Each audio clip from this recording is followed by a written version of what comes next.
What's going on, fellas? I wanted to make a quick video today talking about a central tenet of something that I look at when I'm looking to write a program for somebody. We're going to try to keep this one relatively simple and relatively quick, although I think that this video is something that I would like to expand upon in the future. It could be a very long, very technical video that I know some of you like about what factors might impact this, how this might change with time, yada yada. But what I want to talk about today is minimum effective volume, right? And that's minimum effective volume on a session to session basis, and then minimum effective volume on a week to week basis, and how this might also change with time, right? So this is just a central idea that I keep in the back of my head anytime I am writing or reassessing or adjusting a program for somebody that I coach. And that's just, well, shoot, how many sets of a given rough motor pattern does this person in particular need to do in one session for it to be enough to disrupt homeostasis, enough to drive forward progression? And then how many times can they do that session per week is usually what it comes down to, right? And this is a little bit reductionist because you might be able to skew some of your volume to one session and then less to the other. And while that secondary session as a standalone might not be enough to drive progression, the sum of the two adds up to something greater than that, right? So it can be a little bit more complicated, but assuming we're distributing our volume relatively evenly, as I recommend that most people do, we're finding, okay, well, how much is enough per session to drive forward progression, and then how many times a week can we do that session, right? We'll take some extreme examples, right? There's a guy I coach who's been lifting for a while, so he's accumulated a pretty reasonably long training history, accumulated a pretty solid work capacity, but he's a smaller guy. I think I've told him a million times, he knows he's working on it. The biggest thing standing between him and getting stronger is eating a bit more food, getting more protein down and putting on more muscle mass. He's a thin, smaller guy, right? So he's been training for quite a while, but we're working off of, let's say it's a max bench of 2 plates, despite having trained for quite a while, right? But he's got this big work capacity built up, despite the absolute loads not being that heavy. And that is a recipe for someone who needs quite a few working sets, someone who's got a good work capacity, but the absolute loads being used are not that big. And he might be hitting 8 sets of bench press in a given session 3 days a week, so 24 working sets of bench a week. If I tried to do 24 working sets of bench press a week, I would die.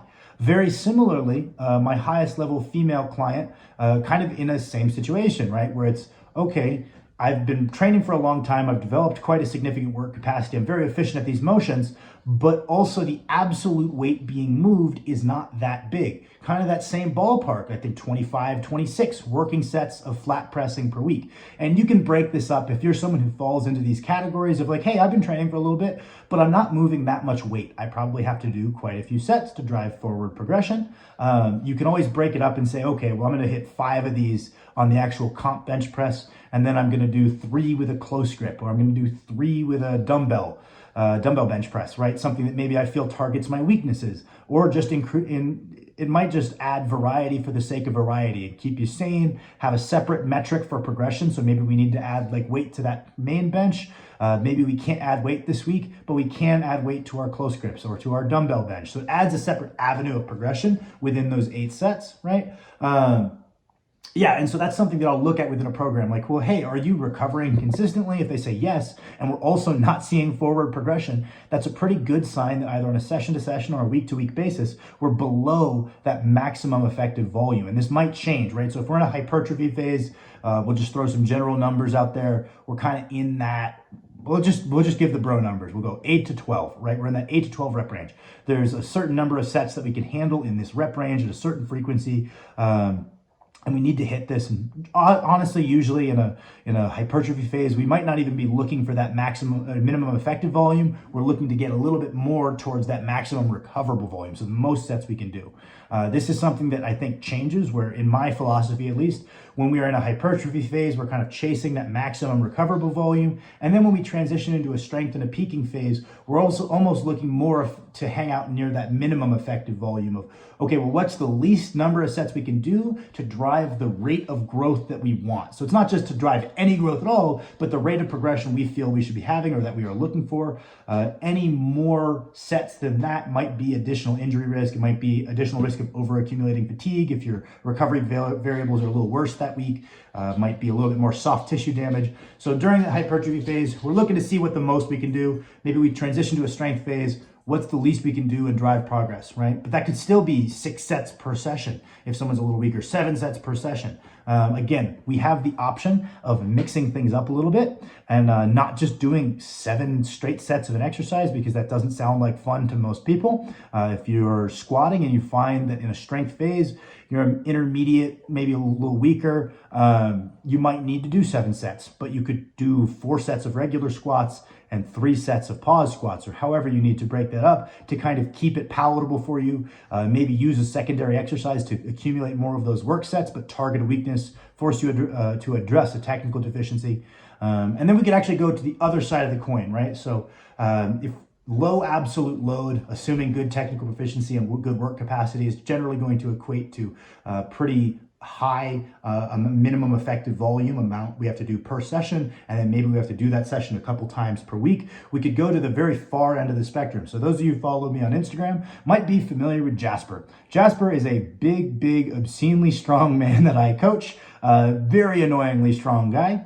Last training cycle, he pulled 835 on a stiff bar with a close miss at 855. And I would say that there is a very high chance that he pulls 880 or 400 kilos either this training cycle or next training cycle, assuming his hamstring holds up. So obscenely strong guy. On the other side of the coin, right, during a hypertrophy phase, let's say for deadlift, where he's got the biggest absolute load, Jasper probably minimum effective volume is probably 1 set, maybe 2 sets, depending on how sub-maximal those sets are. And this is something that I want to touch on in the probably longer, more complicated videos. This is definitely going to be influenced pretty heavily by the average reps in reserve or average RPE of the working set. So that's a constraint you have to work with. If we're generally subscribing to the idea that maybe we should be hanging around 2 to 3 RIR during the hypertrophy phase, then that's how we kind of standardize it. So for Jasper, let's say we're hanging around 2, 3, 4 RIR. Maybe it's 1 to 2 work sets for a hypertrophy phase to drive progression. Maybe it's even 1 if we're going minimum. Maybe it's 3 if we're going towards the maximum, because he is so strong that his set of 10 is literally going to be like 650 pounds, right? There's so much absolute work being done that it does disrupt homeostasis that much more. And he's only going to be able to do that once a week, right? Maybe we taper into a strength phase and that 3 or 2 sets tapers down to 1 or 2. And then we move into a peaking phase where that very much becomes a singular working set once a week is the minimum effective volume. Maybe he could do 2 or 3. He definitely has a very good work capacity for a big guy. But again, we kind of work off of this idea that maybe we should be targeting more of a what is the bare minimum that we need to do to move at the rate we want to move.